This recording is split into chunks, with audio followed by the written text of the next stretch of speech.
er noget, der tyder på, at jeg her i 2024 er blevet sådan en, der strikker bluser. Altså bluser til mig selv. Vi er cirka 2 måneder inde i 2024, og jeg har allerede strikket 2 bluser til mig selv. Det er cirka... Jeg strikkede ikke nogen til mig selv sidste år. Måske er det nye kind.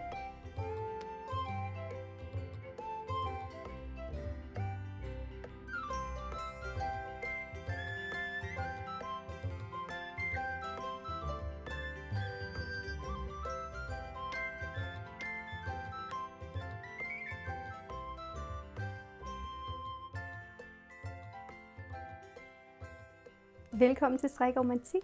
Jeg hedder Karin. Så er det simpelthen blevet 2024, og det kan jo ikke komme bag på nogen, fordi at mig bekendt, så er vi passeret grænsen til marts måned, og det er ved at være forår. Jeg har bare ikke nået at lave en regulær podcast siden 25. december, og den var faktisk filmet før jul. Fordi 25. december, der løb jeg jo sådan set med corona, så det var meget heldigt, at jeg havde filmet den omkring den 20. eller sådan noget i den retning. Ja, og det brugte jeg en del tid på, det der corona. Det var del med en barsk omgang, men det blev jo 2024, det blev januar, og vi kom i gang med en masse nye ting. Jeg har den her garnklub med A Lonely Sock Lady, som handler om Gilmore Girls, som jeg laver nogle afsnit til. Så har jeg lavet et afsnit om min strikkejournal. Og det har så resulteret i, at vi nu sidder her i starten af marts måned, og det her det er årets første sådan regulære podcast. Og hvad er så en regulær podcast her på Strikromantik? Jamen det er jo sådan set historien om mig i mit liv med strik. Det er der, hvor jeg byder dig indenfor her i stuen. Den stue, den står i Nyborg. Der bor jeg sammen med min mand Michael og vores 2 børn Christian og Kirstine. Christian han er 11, og Kirstine hun er 3. Det er her, jeg bruger rigtig meget tid. Jeg er en af de mennesker, der lever med en kronisk sygdom, som betyder, at jeg ikke er i stand til at arbejde fuld tid. Så jeg har et flexjob i Region Syddanmark som ergoterapeut, hvor jeg er afsted hver dag. Det ligger lige 10 minutter herfra til fods. Det er et bosted for voksne udviklingshæmmede. Jeg arbejder i dagcenterdelen, hvor jeg tager imod vores borgere til frokost, hjælper dem med at spise og være aktive i den spiseaktivitet, de har hver dag hos os. Jeg hjælper dem med at komme på toilettet, og så har jeg en masse ting med forflytninger og sanseintegration, altså hvordan vores krop og sanser spiller sammen. Så det er det, jeg laver, når jeg er på arbejde. Og så har jeg jo den her YouTube-kanal, og så designer jeg strømper, og det gør jeg sammen med Lene Horsfeldt, der hedder The Playful Knitter, både på YouTube og over på Instagram. Så hvis du ikke kender Malene, så synes jeg, du skal hoppe ind og sige hej til hende. Vi designer strømper sammen. Det har vi gjort i 1,5 år, har vi arbejdet sammen, og det har vi rigtig meget fornøjelse af. Det er faktisk sådan, at jeg ikke har fået strikket andet end 1 par strømper i år. Altså, det er ikke helt rigtigt, fordi jeg har jo holdt nogle kurser, hvor jeg underviser i strømpestrik, og der har jeg strikket strømper til dem, og jeg har holdt teststrikket for nogle andre. Men sådan et færdigt par, hvor jeg har strikket 2 strømper, der er ens, og man kan bruge, der har jeg strikket 1 par, og det var ikke engang til mig selv. Så det I skal se i dag, det er bluser, det er et kavl, altså et halsrør, og så er det verdens længst undervejs nogensinde Birds of a Feather sjal. Jeg har brugt 3,5 år, fra jeg købte ind til jeg lukkede den sidste maske på mit Birds of a Feather sjal. Så det er jo noget af en verdenspremiere, vi der er vidne til. Men i det. Lad os starte med det, jeg har på. Det er jo vældig sjældent, at jeg har en bluse på, jeg selv har strikket til mig selv, men det har jeg i dag. Jeg har strikket ranunculus Det er min første ranunculus. Og det er jo bare noget fis, at jeg har været så længe om at komme dertil, fordi det er da ved Gud en smuk bluse. Jeg har en aftale med Marianne over fra Knit by Heart. Hende kommer jeg jo over hos en del og underviser i strømper, sådan måske hver anden måned eller noget i den retning, har jeg kurser over ved Marianne. Eller har i hvert fald haft den vinter her i strømpestrik. Og sidste gang jeg var derovre, det var i starten af februar, og der stod vi ude i hendes butik lørdag aften sent, da vi havde holdt et kursus og havde fået lidt at spise og egentlig bare var klar til tøsesnak. Marianne, hun har en masse forskellige typer garner. Og hun har en del af de her garner, som kører på sådan pind 5-agtigt. Og noget af det, som jeg lige faldt over, da jeg stod og kiggede, det var den her farve her. Den har sådan en rose gold, det håber jeg, man kan se på kameraet. Det er aldrig rigtigt til at vide, hvordan farver bliver gengivet. Den har sådan en rose gold, og jeg har jo sådan en klassisk soft autumn efterårs complexion. Sådan de der skovsø-mudrede øjne og varmt brunt hår, og ja, det er de dæmpede varme farver, der går til mig.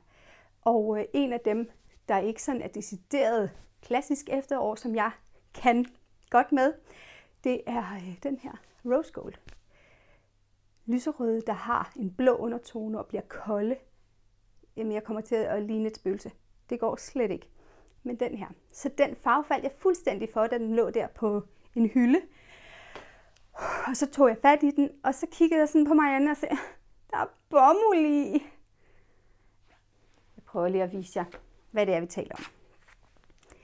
Det er den her Natural Alpaca Pelo fra Lana Grossa. Den består af 63% bomuld, 31% alpaca og 6% merino.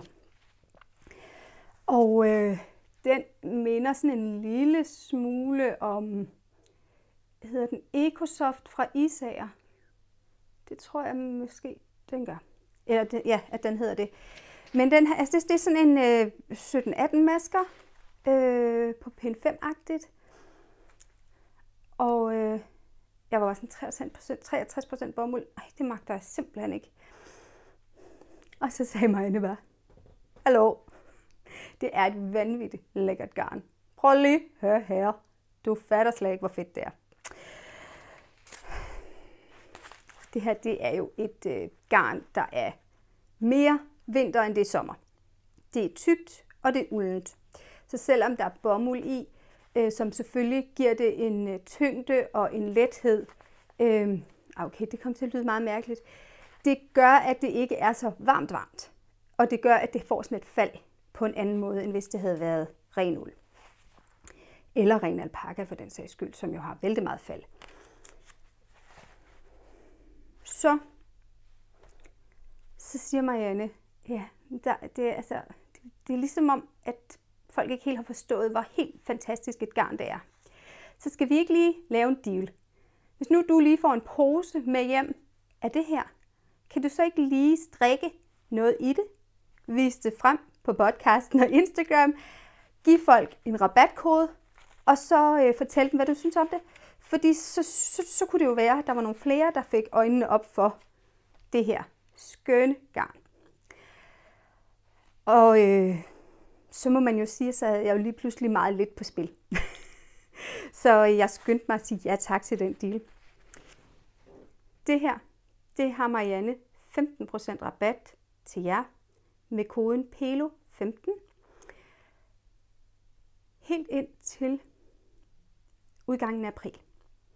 Altså hele april måned med. Selvfølgelig så længe lager haves, fordi hun får jo ikke mere af det her garn på hylderne. Så jeg tænker, at nu vil jeg fortælle jer lidt om min erfaring med det her garn. Det vil sige, at den er altså lige været færdig i går. Så derfor har jeg ikke nået at bruge den, så det er jo en strikkeerfaring. Og sådan, altså, så det er ikke sådan en i-brug-erfaring. Den må vi tage. Det kan være, at vi om en måneds tid kan tage en i-brug-erfaring på den her. Men i hvert fald, så er det her reklame. Og det er det jo, fordi når I får en rabatkode, så er det jo reklame for Marianne. Og det er det sådan set også, fordi jeg har fået det her til at anmelde det. Men jeg skriver hernede under videoen, hvor I kan gå hen og finde det her i alle mulige farver, men hold det magle. Altså jeg ved, mange af jer elsker rosa og lyserød. Prøv lige at se her. Så jeg Malene, før nævnte Malene The Playful Knitter, hendes podcast, her for, det tror jeg ikke, en uge siden eller noget i den retning. Og der fortalte hun af hendes strikkegruppe, som jo er sådan en, hvor vi alle sammen kender dem, hun strikker sammen med, podcaster i stor stil. Jeg har også set, at Helle fra De Løse Ender i deres sidste podcast fortalte om den her samstrik, hvor de har strikket ranunculus. Og Malene har strikket den mange gange, og havde nu strikket en mere. Og Malene har god smag, og det har Helle og alle de andre sådan set også. Så jeg tænkte, de må have fat i noget. Og jeg har et eller andet sted på YouTube set en overskrift på en video, og nu, jeg ved simpelthen ikke, om det her det er faktuelt rigtigt. Men det var sådan en strikkevideo på YouTube, hvor at der var en, der fortalte om verdens mest strikkede opskrift. Og det var ranunculus af Knitcafé Midori. Jeg tør ikke sige, om det er rigtigt. Men det skulle ikke undre mig, hvis det var. Det må jeg nok indrømme. Jeg tænkte, måske kan Sofie skaffe overgå. Men sådan nogle bluse til voksne kvinder, der tænker jeg, at det er meget sandsynligt, at det her det er den mest populære i verden. Mest strikkede opskrift. Det ved jeg ikke. Det kan være, der er nogen af jer, der ved det. Måske. Så skriv hernede. Det er jo en model, der er tænkt til at være oversized og boxy og cropped. Altså kort og bred. Og nu sætter jeg lige en video her ind, hvor I kan se mig ude i haven i den her bluse. Og så vil I kunne se, at jeg er jo ikke helt en størrelse ekstra small. Faktisk lidt en størrelse 48. Jeg har et brystmål på 120. Så cropped, altså kort og boxy, meget bredt. Det er sikkert rart, men nok ikke super klædeligt på lige præcis mig. Så jeg har taget opskriften egentlig som den er. Så har jeg brugt størrelse 2, som når jeg har blokket trøjen er 127-agtig, altså med en måske 8 cm positiv rørlig vidde. Og så har jeg strikket den i fuld længde. Det giver et rimelig kropsnært look, uden at det sådan bliver super slim. Altså der er ikke den her negative ease, hvor den faktisk er en bluse faktisk mindre end mig. Det er den ikke. Den kan, altså der er noget at gøre med.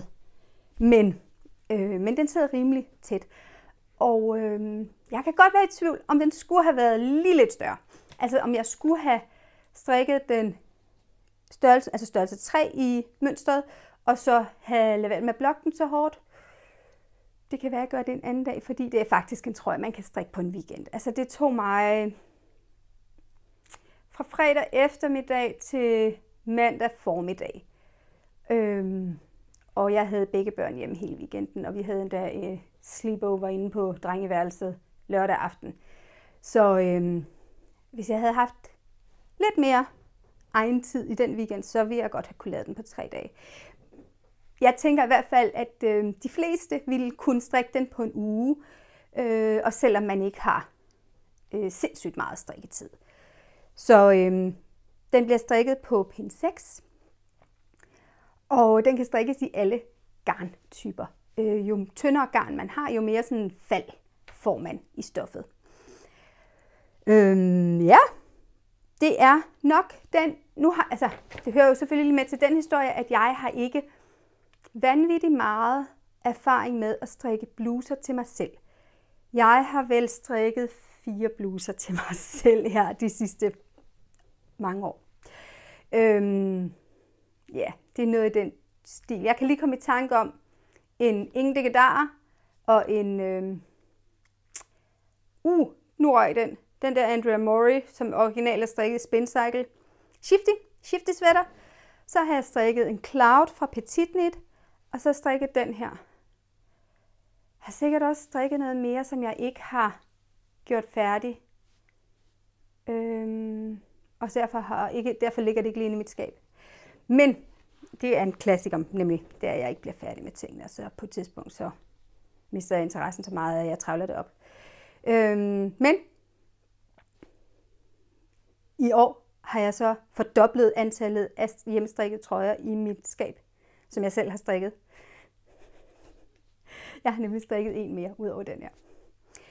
Den her opskrift, den er skrevet af en japansk dame, der hedder Midori Hirose. Og den er originalt, den er udgivet første gang i 2017. Som jeg forstår på de forskellige damer, der har strikket den i Malenes gruppe, som har podcast og fortalt om den på deres podcast, så er det her en opdateret version, den jeg har købt her for i sidste uge. Den er originalt kun i en størrelse, fordi det jo er sådan en meget boxy model. Den her, den er i en del. Skal vi ikke lige, bare sådan lige for at trække tiden lidt her. 11 størrelser er den i. Og det vil sige, den går fra 117 til 180. Så de små af jer vil altså ikke have mulighed for at lave den her i en... Så skal I hvert fald selv arbejde med at få lavet nogle indtagninger, hvis I ikke vil have, at den skal være meget oversized. Bærestykket er samme størrelse, eller altså det er samme antal masker i indtil... Jeg kigger selv, om jeg ikke kan vise det. Hertil, der er det samme i alle størrelser. Så laver man en lille mini-raglan her, jeg tror den er 8 omgange eller noget i den retning. Og det er den der raglan, der gør forskellen i alle størrelserne. Den her, det er størrelse 2 i mønstret, ud af 11. Så, men selvfølgelig kan man gøre et eller andet med nogle indtagninger, og man kan lade være med at lave det der raglandstykke og sådan. Altså. Men så skal man ligesom tænke selv. Mønstret er den mindste størrelse 117. Og det er jo temmelig boxy på nogen af jer derude. Det er simpelthen det bedste. Det var ved at sige før, som jeg taler lidt mig selv rundt i cirkler nogle gange. Ikke? Det er den der ADD-hjerne. Jeg har en opmærksomhedsforstyrrelse, som også er det, der hedder ADD. Og det gør, at jeg godt sådan kan få flyttet mig selv lidt rundt i nogle associationsrækker, der gør, at jeg ikke nødvendigvis kommer tilbage til det, jeg egentlig var ved. Jeg er død imponeret over den her opskrift. Jeg hader normalt opskrifter, der er på 15 sider eller noget i den retning, fordi jeg synes simpelthen, det er et udtryk for, at man har skrevet alt, hvad man tænkte, og ikke forholdt sig til, hvad der var vigtigt. Og det holder jeg egentlig fast ved, at det ofte er det, der gør sig gældende. Hvis man laver opskrifter på 15 sider, hvor det vel at mærke ikke er bilag, som for eksempel, hvis nu man har en opskrift, hvor der er en mønster, pattern chart. Det er væk, det ord. Hvor man har de her mønstre, hvor mønstret er skrevet ud i tegn. Det kan jo selvfølgelig gøre, at en opskrift bliver meget lang, hvis man nu har 6, 7, 8, 10 størrelser, der har brug for et ark i hver størrelse. Men hvis det sådan er beskrivelsen af, hvordan skal man strikke noget, trin for trin, så bliver jeg meget træt, hvis at der er brugt 25 sider eller 15 sider af den her på. Det, der er ved det, det er, at det faktisk ikke er det, der gør sig gældende her. For det første er der nogle rigtig fine billeder i mange forskellige størrelser, som gør, at man kan se, hvordan den her bluse ser ud reelt på forskellige størrelser mennesker. Det synes jeg er hjælpsomt, når jeg skal tage stilling til, hvad for en størrelse jeg gerne vil strikke. Fordi at med min størrelse skal man i hvert fald ikke strikke med 45 cm positiv rørlevidde. Det vil blive meget voldsomt at se på. Så har hun regnet ting ud for os, for eksempel hvor mange meter garn skal man bruge. Hun forholder sig faktisk ikke til, hvad for noget garn. Hun anbefaler ikke noget garn. Hun anbefaler, altså der er en strikkefasthed, og så siger hun, den opnår hun vist på pind 6. Og så siger hun, men altså, du kan bruge, hvad for noget garn du vil, du skal bruge så også mange meter. Så principielt kan du strikke den i en fingering eller noget lace. Du skal bare opnå den her strikkefasthed på 14, for at dimensionerne kommer til at passe. Men så har hun også lavet nogle illustrationer af ting. Så hvis man ikke er super erfaren, bum, se, sådan skal du lave det. Så har hun også, der var også noget af det, vi har skåret væk. Det må jeg nok indrømme. Hun går meget op i at beskrive en masse omkring German Short Roast, hvor jeg tænker, lav en video. Så har hun sådan et ark her, hvor du simpelthen kan se, hvorhen måler den hvad i alle størrelser. Det kan give god mening, synes jeg. Og så skal vi se her. Så har hun lavet det i sådan nogle steps, hvor hun har, så har hun sin, den her bluse tegnet her, og så siger hun, okay, det her det er sektion 2, og det handler om vendepinde lige efter ribben. Og så har hun markeret, hvor er vi henne på blusen.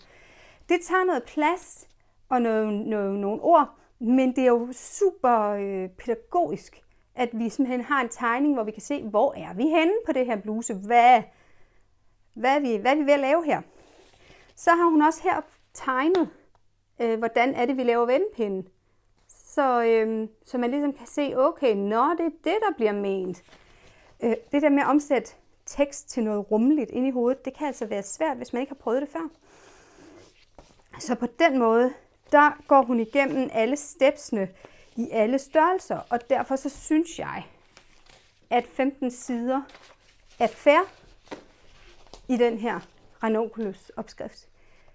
Jeg kunne sagtens skære 3 sider ud, men der er nok også nogen, der sætter pris på, at de er der, og om der er 12 eller 15 sider, det kan måske også være lidt lige meget, fordi hun når alligevel ikke ned på de der, måske 5-6 sider, som jeg synes er fint til langt de fleste opskrifter.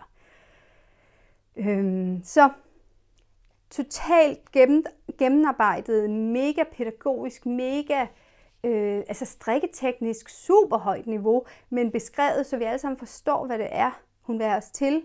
Og hvis du vil springe nogle trin over, så kan du også sagtens det. Hun har vendepinde for, at man får, altså du er længere på den her side af armen, end du er på den her side, så hun har nogle vendepinde her, der gør, at den sådan kommer til at se lige ud hernede. Dem beskriver hun, hvordan du laver, og så siger hun, du kan også bare lade være med at lave dem. Jeg synes, den findes ikke på dansk, den findes på engelsk, hvis jeg husker rigtigt. Engelsk, japansk, russisk og fransk. Måske husker jeg ikke rigtigt. Men ikke på dansk. Men jeg synes, den er så velbeskrevet og velillustreret, at jeg tænker, at hvis man kan lidt engelsk, så kan man også godt komme igennem det her. Og der er også link til en masse videoer, som er super korte og to the point, så man kan se, hvordan man laver de her teknikker, hvis man ikke ved det i forvejen. Opskrift, mønster, 6 stjerner, altså helt vildt fantastisk opskrift. Virkelig, virkelig anbefalelsesværdig. Og altså, jeg synes jo også, den er smuk. Altså, det her bærestykke synes jeg er sindssygt smuk, og så er den jo bare glat for resten. Så virkelig lækker bluse. Garnet, kan jeg lige vise igen, Natural Alpaca Pelo. Det er egentlig skrevet til en strikkefasthed på 17 masker. Den her, den kalder på 14 masker. Jeg har strikket den her på pind 6, og der fik jeg kun 15 masker, men så har jeg jo blokket den til de 14. Det her garn det har ligesom, kan man se, at det har en glorie. Måske. Det har ligesom sådan en, det kan godt ligne en merino og silkemohair. Men den har jo ikke shined, altså det der skin fra silken. Så på den måde bliver farven anderledes, end hvis det havde været silkemohair. Men den har det der glorie, fluffy. Jeg synes, den her den er rigtig blød og behagelig. Jeg er en af dem, der synes, at silkemohair indimellem stikker og er meget varmt. Det problem har du ikke her. Den er ikke, den er blød og lækker, den stikker ikke. Og den er heller ikke meget varm. Altså nu har jeg jo lavet den i 3/4 ærmer, også fordi nu er vi på vej mod forår, så jeg tænkte, at hvis den sådan bliver meget varm, så ville jeg nok ikke få den brugt før til efteråret, og jeg synes jo, at den her farve var så god til foråret. Og jeg synes ikke, den er. Altså, den er lidt varmere end sådan en langærmet bomuldstrøje, men ikke i væsentlig grad. Den er let, blød og altså nem at have på, og ja, jeg synes, den gør så godt. Den kan sagtens tåle at blive kørt ned på de der 14 masker. Den får det der drapey-fald, når man kører den så langt ned i strikkefasthed, eller op i strik. Op og ned i strikkefasthed, det bliver jeg altid lidt forvirret over. Den er beregnet til 17 masker, den er strikket på 14, og det gør jo en forskel. Det er ikke alt garn, der ville kunne klare det, men jeg synes, det fungerer rigtig fint her. Ja, den er nem at strikke i. Den er jo,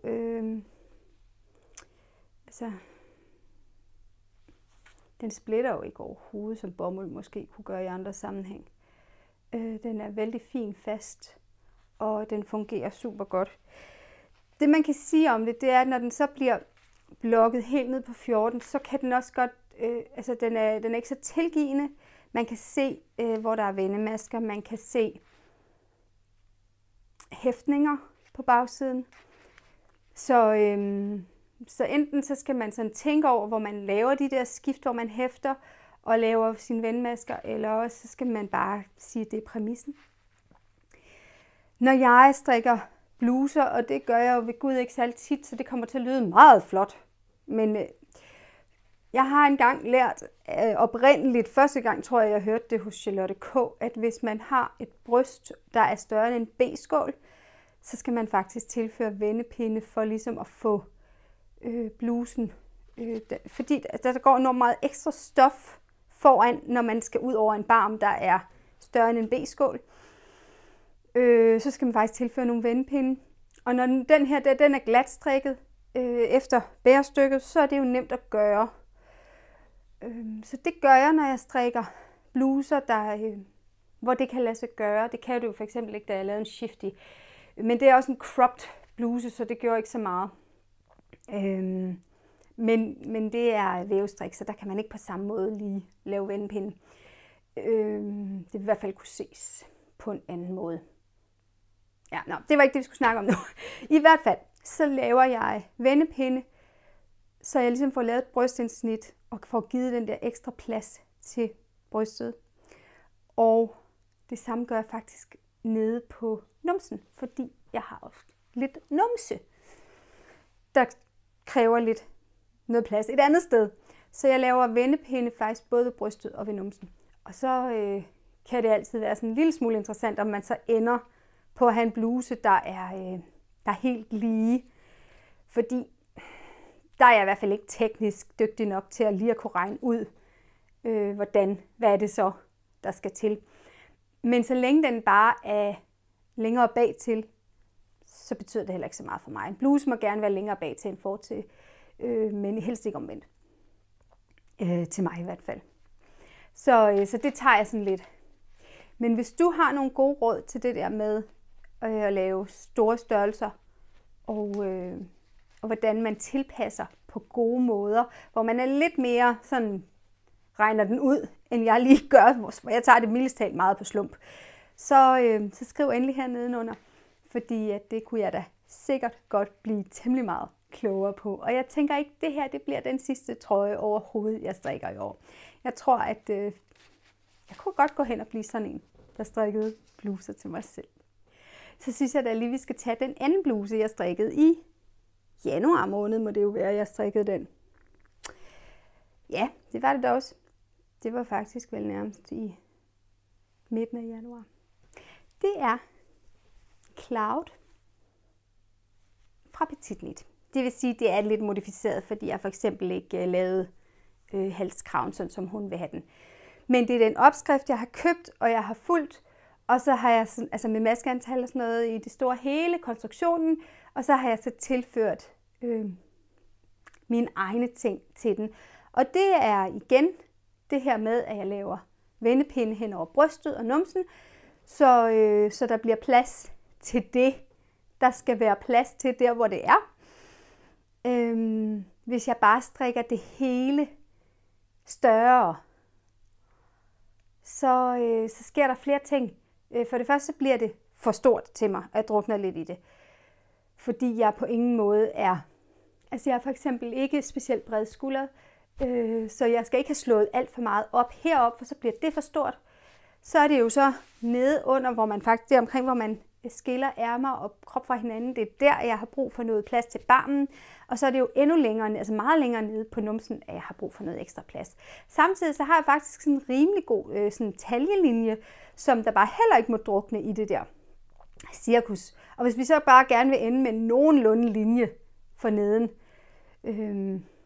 ja, så må jeg i gang med min vendepinde. Men det er jo heldigvis nemt i sådan en glatstrikket trøje. Den her, den har jeg boet i den måned eller halvanden, den har været færdig. Den er fantastisk lækker. Det er jo det her opskrift, der hedder Cloud, som Petit Knit kom med lige efter nytår. Den står med en sådan en høj, jeg tror ikke det hedder en rullekrave, men sådan en skorstenshals måske. Og det er jeg ikke sikker på. I mønster, og det har jeg valgt at sige, at der vil jeg have en udskæring, så der har jeg lavet en ombukket halskant. Jeg har strikket i Carpe Diem fra Langjern i den her brændte orange, der hedder nummer 159. Det er igen sådan en pinde 5,5. 16 masker på pinde 6. Jeg tror altså, jeg har strikket på 5,5 for at ramme strikkefastheden i Cloud Sweater opskriften. Det var igen sådan noget, jeg gjorde på under, altså det ved jeg ikke, 5 dage eller en uge max. Vi kommer fremad, når vi er på de der pinde 5,5-6 stykker. Også selvom at det er en forholdsvis stor størrelse. Hun laver sådan en rib og en rullekant, både for neden og i her. Og den er jo lavet med den her konstruktion, som jeg rigtig godt kan lide. Hvor man slår op. Det må være heroppe, man slår op, og så strikker man ned, og så samler man op. Strikker forstykke i den anden side, samler, og så samler man, sætter af til ærmer og strikker rundt. Så der er en del strikkeretninger, der er forskellige. Altså du har noget frem og tilbage, og du har noget rundt. Så du skal lige have styr på din strikkefasthed i den her type konstruktion, så du ikke får lavet helt forskellige strikkefasthed, om du strikker frem og tilbage, hvor du altså både strikker ret og vrangmasker, eller om du strikker rundt. Og det er jo typisk det, der går galt, det er, at ens vrangmasker har en anden strikkefasthed end ens retmasker. Så det skal man lige holde styr på, når man laver den her type konstruktioner. Men altså, jeg synes, det her det er en skøn konstruktion med sådan nogle tilsatte ærmer. Jeg er meget, meget glad for den. Jeg synes, det er meget mere lækkert at have på end både ragland og rundt bærstykke. Så virkelig fantastisk. Det her garn er super blødt. Det er uld og alpaka, men det der jo så er ved det, når altså det sådan falder rimelig tungt, og det er mega blødt. Det der jo er ved det er, at så piler det altså også. Og det, altså den her, den har jeg vel brugt i 5-6 uger eller sådan noget. Og det er altså bare sådan, det er, når man gerne vil have det der bløde, tunge garn, så må man leve med, at det piler, og enten lade det være, som det er, eller bruge en uldshaver. Det har jeg ikke nogen holdning til, om man skal eller ikke skal. Jeg er nok sådan et sted indimellem, hvor jeg nogle gange shaver den lidt, men jeg også er lidt ligeglad. Så, men i hvert fald, mega fed opskrift, velbeskrevet. Altså, det er jo en klassisk petitnit, den er jo ligesom alle hendes opskrifter. Det er jo heller ikke første gang, hun bruger den her konstruktion i en opskrift. Så anbefalelsesværdig opskrift, anbefalelsesværdigt garn. Ja, men i januar måned, der har jeg også lavet The Snugglest Real Cowl. Det er jo et cowl, altså et halsrør, der er i 2 lag. Der er altså sådan en for, og så er der det her vævestrik udvendigt. Og for oven er der så en løbegang, hvor man sætter sådan en I-cord snor i, så man kan hive den til, hvis det er rigtig koldt, eller hvis man bare godt kan lide det. Den her, den er jo totalt kondermåter. Det er jo virkelig et kærlighedsbarn, der vil noget. Og det er den, fordi den er fyldt med fantastiske strikkeveninder. Og hvad mener jeg så med det? Jamen, det kom så egentlig helt oprindeligt af, at jeg i min online strikkegruppe, der sad vi og talte om, at jeg havde fået en gave, som var det her farve, altså det her lyserøde og lilla garn, I kan se, der sådan ligger i det her vævestrik. Og det er Spincycle, det her amerikanske håndspundne og håndfarvede garn. Det havde jeg fået i gave af Lea Ditzel. Og der var, det er en sportweight, og der var 50 gram, så der var sådan 160 meter. Og så skulle det jo bruges til noget særligt, fordi det er noget særligt amerikansk garn, som jeg ikke lige kommer i nærheden af. Og jeg havde fået det af søde Lea som gave. Og så snakkede jeg med min, med min online strikkegruppe om det, hvad jeg skulle bruge det til. Og så foreslog Marie Skov, at jeg skulle strikke Snugglest Real. Og så kom jeg jo i tanke om, at jeg havde jo også det her lammeuld, det her navy, altså marineblå, navy. Og det ser næsten sort ud på skærmen. Det er marineblåt. Isager Twinny, som jeg havde fået af Karin over fra Flittelise. Der havde jeg fået både noget blåt og noget grønt. Twinny. Også som en gave. Og så pludselig så tænker jeg, hold da fast, det bliver jo en hel gave i sig selv. Så er der jo det ved det, at særligt Twinny er jo et lammeuld, som der måske godt kan være en lille smule kras, der direkte ind på halsen. I hvert fald indtil det sådan er gået til. Så jeg var inde og finde noget cashmere, som jeg havde købt over ved Marianne fra Knit by Heart. Så lige pludselig, så sad jeg jo med et skønt projekt, der havde en gave fra Lea, en gave fra Karin, noget der mindede mig om Marianne, og hele ideen mindede mig så om min online strikkegruppe. Så det var jo bare altså virkelig mange skønne kvinder, der blev strikket ind i det her. Det er jo ikke noget vanvittigt stort projekt. Det tager længere tid at strikke vævestrik, end at strikke glatstrik, det tager vel nærmest dobbelt så lang tid, fordi du skal sådan cirka dobbelt så mange gange end overalt. Altså, der er noget med højden på vævestrik i forhold til, at det faktisk er 2 pinde, der er hver gang på hver omgang. Så det tager temmelig meget længere tid at strikke vævestrik, men så er det jo bare glatstrik herinde i, og Og så er der så de her ribber, der bliver bukket rundt, og så laver man en I-cord og putter i som en snor. Men det er jo stadigvæk et overkommeligt projekt, men jeg siger, at jeg er nødt at strikke det. Jeg er nødt at se, hvordan det her udfoldede sig, hvor smukt det her amerikanske håndfarvede, håndspundne garn, det ligesom blev sammen med den her vidunderlige lammeuld, som jo også bare virkelig er god kvalitet. Og så til sidst det her lækre bløde cashmere, det er den der premium fra Langjerns. Så det er også bare blevet lækkert blødt. Og så alle de kvinder, der det mindede mig om. Så det har jeg bare været mega glad for at strikke og mega glad for at bruge. For det er altså også virkelig lækkert at have på, enten hvis det blæser eller regner eller bare er koldt. Det, ja.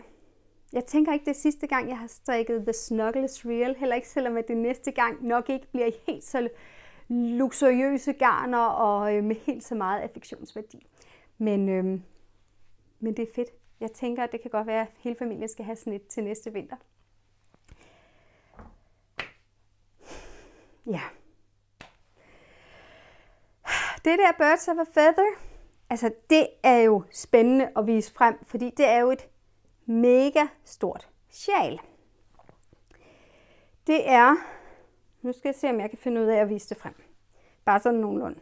Fordi det ender faktisk med at få sådan en sådan lidt trekantet sjalagtig funktion. Jeg tager noget film af det, så I kan se ordentligt, fordi det her det kommer til at være noget værre bøvl at vise frem.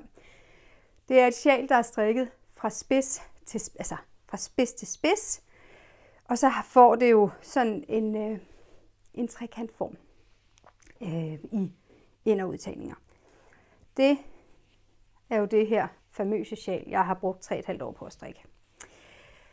Det består af noget, det kan jo være alt muligt, ikke? Men det her det er en eller anden sådan cashmere merino ting fra Hobbii. Jeg kan lige skrive ned, hvad den hedder. Så er den, vi er på pind 4,5, så vi får det her drapey. Så er der en enkelt tråd mohair på pind 4,5. Ja, jeg var cirka nået hertil, da jeg blev træt af det. Så er der noget lace-sektion, som lige skal blokkes. Jeg har ikke vasket og blokket det endnu. Jeg kan ikke lige overskue, hvordan jeg skal gøre med det her kæmpe sjal her. Men vi må lige se, om jeg ikke finder ud af det. Men det er sådan et påfuglemønster, feather and fan. Så skifter det her farve over i noget cremefarvet, som så bliver gråt for at blive sort længere hen, ikke? Det, som der har dræbt mig og min strikkelyst i det her projekt, det er det der med at strikke en tråd lace mohair, silk mohair på pind 4,5. Det er simpelthen et mareridt. Altså, det er bare ikke sjovt. Det glider ikke, og man taber maskerne, og de glider ikke på pinden, og det er simpelthen... Hvis I nogensinde hører mig tale om, det kunne være sjovt at strikke et eller andet, som involverer, at man strikker en tråd lace på pind, ja, allerede bare på pind 3,5, tror jeg vil dø af det. Så sig lige, kan du huske det der Birds of a Feather? Don't do it. Don't go there. Jeg synes, det her det er vanvittigt smukt. Jeg synes, det er vanvittigt lækkert. Jeg er glad for, at det nu er færdigt, og jeg kan komme til at bruge det. Men min gode Gud, hvor har det været et åndssvagt projekt at strikke. Det har virkelig været sådan noget med, så har jeg taget det frem, og så har jeg strikket en sektion, og så har jeg lagt det væk i et halvt år igen. Det her, det var... Altså det, der jo er ved det, det er, at man jo klipper hele tiden. Så det gav heller ikke mening at pille det op igen. Fordi garnet ville bare være lige til at smide ud. Og så var der jo også lige det ved det, at da jeg købte det ind, der var det jo...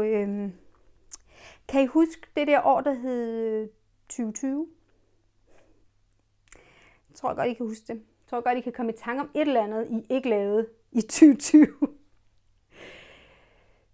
Jeg var højgravid med Kirstine, da man lukkede Danmark ned for 4 år siden. Det er jo faktisk i næste uge 4 år siden, at vi lukkede ned for corona første gang. Min søn gik i 0. klasse, og Jeg var ansat som lærer på det tidspunkt, og da jeg var gravid, så blev jeg sendt hjem og måtte ikke møde igen. Og jeg nåede faktisk ikke at komme tilbage på arbejde, før jeg gik på barsel. Ja, et par måneder senere. Så jeg var hjemme med min søn og havde hjemmeskole. Og så skulle Hobie åbne butik i Odense. Det blev udsat, og det blev udsat, og det blev udsat. Så fik jeg svangerskabsforgiftning og lå en længere periode ude på et fuldstændig nedlukket OH med ingen. Det var kun patienter, der var der, og så nødvendigt personale. Der lå jeg ude med svangerskabsforgiftning i juni måned, og så den 22. besluttede man at tage hende ved kejsersnit, fordi at nu skulle hun ud. Nogle, det ved jeg ikke, 3 uger før tid. Da jeg så havde født Christine ved kejsersnit, så var jeg selvfølgelig hjemme. Ikke helt alene, fordi jeg var sammen med min mand og med vores søn. Også 4. Fordi det var man jo der med en nyfødt sommeren 2020.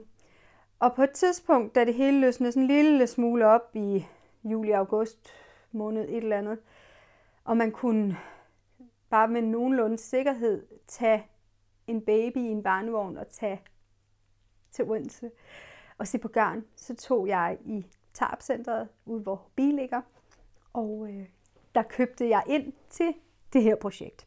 Så jeg ved, det er købt i sommeren 2020, og jeg har forholdsvis hurtigt derefter slået op til det her Birds of a Feather sjal. Og nu er det så marts 2024. Og det er færdigt 3,5 år senere. Så det gav ikke mening for mig at pille det op. Der var for meget affektionsværdi, der var for meget, det var noget med at stå igennem. Men jeg blev simpelthen nødt til at sige, at jeg havde nærmest hver maske i det her. Jeg tænker, at opskriften på Birds of a Feather, den ryger i skraldespanden. Og hvis jeg nogensinde får den idé og skal strikke sådan et en gang til, så håber jeg, at I lige vil minde mig om det her afsnit, så jeg lige kan gå ind og se, hvad jeg har sagt om, hvor forfærdeligt det var at strikke det. Det er jo et meget let sjal, der ikke fylder noget som helst, fordi der er, det er strikket på store pinde, og der er meget lace i. Der er meget silkmohair i. Så jeg er sikker på, at jeg bliver sindssygt glad for det i brug, men nok ikke så glad, at jeg får lyst til at strikke ind til. Jeg tager noget film af det, så I kan se det, fordi det er ved Gud ikke nemt at vise sådan et kæmpestort sjal frem.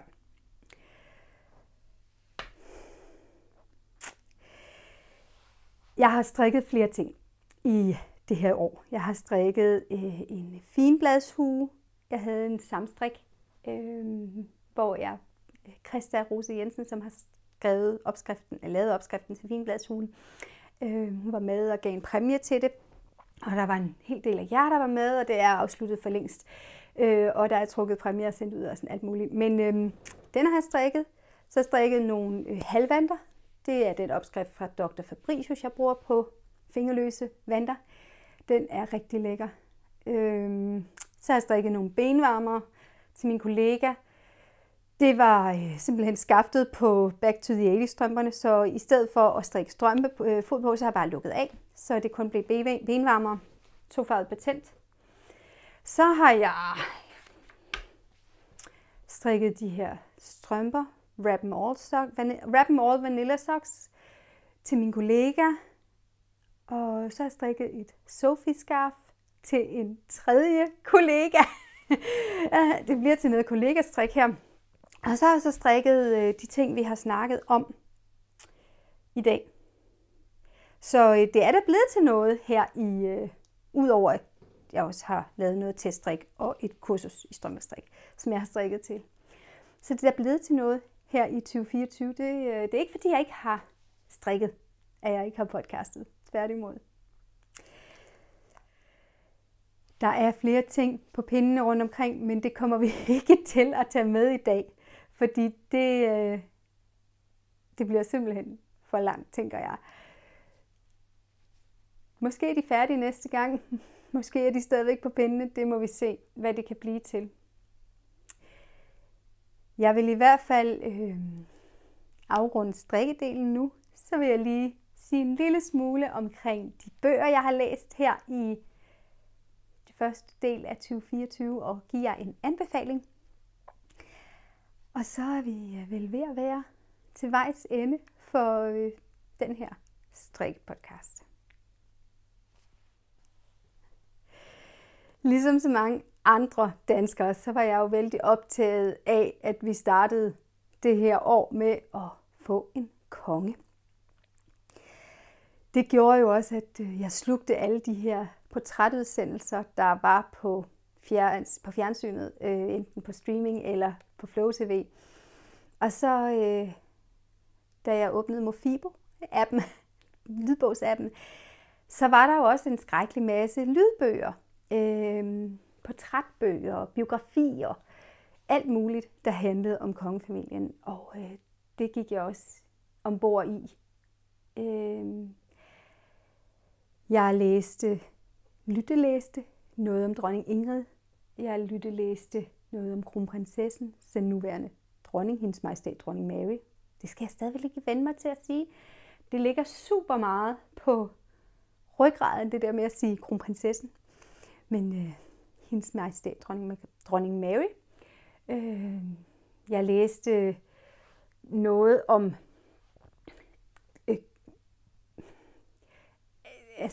i kongerækkens, kongernes kvinder, så også historiske, meget, meget gammel historiske kvinder.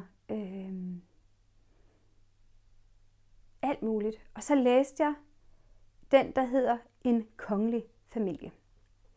En kongelig familie, det er en vældig stor sag, som handler om Europas svigerfar, altså kong Christian den 9.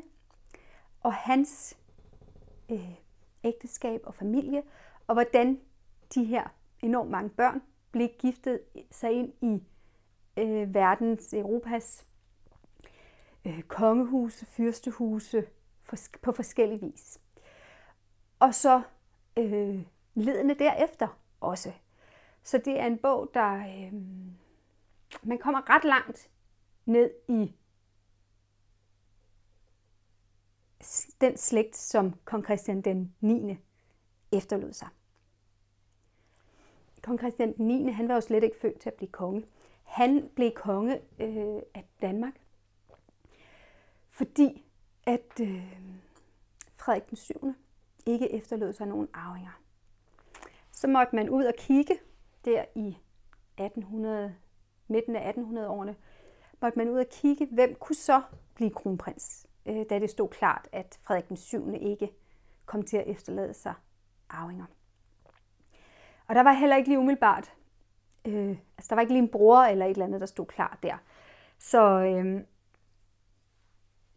man fandt ud af, at den dronning, som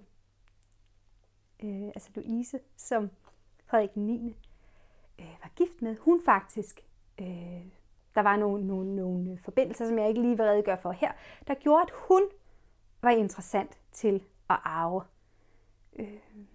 den danske trone. Og hun var så gift med ham, der senere blev til kong Christian den 9. Så de blev indsat som kronprins og kronprinsesse, og da Frederik den 7. så dør, overtager de tronen. De får en del børn, for at sige det mildt. Den senere Frederik den 8., men også andre, både drenge og piger. Og især pigerne fik man jo så giftet sig ud til den engelske, altså prinsen af Wales, den engelske kronprins. Zaren i Rusland får man giftet sig, hende der hedder Dagmar, bliver Tsarina af Rusland under navnet Maria Fjodland.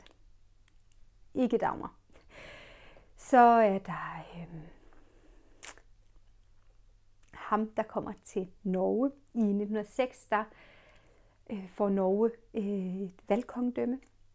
Nej, det hedder det ikke. Altså, de vælger en konge. Men det er jo et arvekongedømme, de vedtager Og der kommer den ene af prinserne op og bliver konge. Der er også en, der kommer til Grækenland som Georg den Første. Der er også en, der får tilbudt tronen i Bulgarien, og han vælger at sige nej, og i hvert fald, jeg har lige ved at tro, der faktisk var flere steder, hvor han bliver tilbudt en trone. Et sted, hvor der ikke er kongedømme i dag. Men i hvert fald var Bulgarien den ene af dem. Så er der den yngste Thyra, hun kommer til Hannover og bliver gift med Ernst August af Hannover. Og der er jo heller ikke kongedømme mere i de tyske delstater. Så man kan sige, at hans efterkommere, der er der jo så Hannover og Grækenland, og altså der er jo Rusland. Der er flere af dem, der blev indsat i steder, hvor at de også blev udsat for en skæbne, der var enten de eller deres efterkommere er blevet afsat af tronen. Så det er jo i sig selv vældig spændende, og årsagen til, at han bliver kaldt Europas svigerfar. Men der er jo også bare, når man har så mange børn, der får børn, så er der også bare mange spændende historier dernedad. Der er en, der kommer i Fremmedlegionen, og der er også nogen, der bare bliver grever af Rosenborg. Og forstået som bare, fordi at det er jo en mere eller mindre almindelig tilværelse, man lever i Danmark, hvis man er greve af Rosenborg.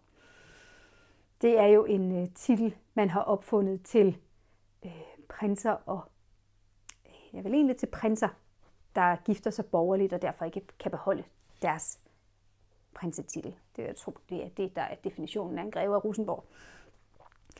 Så, men der er mange gode historier. Det er jo nogle vilde personligheder med nogle vilde skæbner, der udspiller sig. Og derfor er det også en meget lang bog. Men den er ikke kedelig på nogen måde, fordi den skifter jo så også fokus for sin fortælling. Den er bestemt ikke ny. Jeg er ikke sikker på præcis, hvornår den er udgivet, men jeg tænker faktisk, det er før prins Christian, han bliver født. Det vil sige 20 år siden, eller han er jo 18 nu. Så måske 20 år siden, at den er udgivet. Men den er vældig godt skrevet, den er vældig interessant, og den kan sagtens tåle at blive læst. Så den vil jeg anbefale, at hvis I interesserer jer en lille smule for den danske historie omkring kongefamilien, så synes jeg, I skal læse En kongelig familie. Det var det for i dag. Hvis du gerne vil se mere til mig, så synes jeg, du skal abonnere på den her kanal, hvis du ikke allerede gør det. Hvis du trykker på klokken, så kommer der en notifikation op næste gang, jeg udgiver en podcast eller en eller anden form for video. Her på kanalen, der får vi jo hver den første en video om Garnklubben, om Gilmore Girls. Og så for det meste, nu er januar lige været. Der kan man sige, det der kom i januar, det var jo ikke en podcast som sådan, men det var jo så om min strikkejournal. Og så udgiver jeg også nogle forskellige andre formater, for eksempel strikkeguides. Det er klassisk til strømper eller teknikker, der er i strømper. Hvis du gerne vil følge med i, hvad der kommer her på kanalen, så tryk abonner og eventuelt klokken, hvis du er til at få notifikationer. Og ellers så er jeg også over på Instagram, hvor jeg i hvert fald ugentligt, hvis ikke mere end ugentligt, deler mit liv, der vedrører strik. Til vi ses næste gang. Hej hej.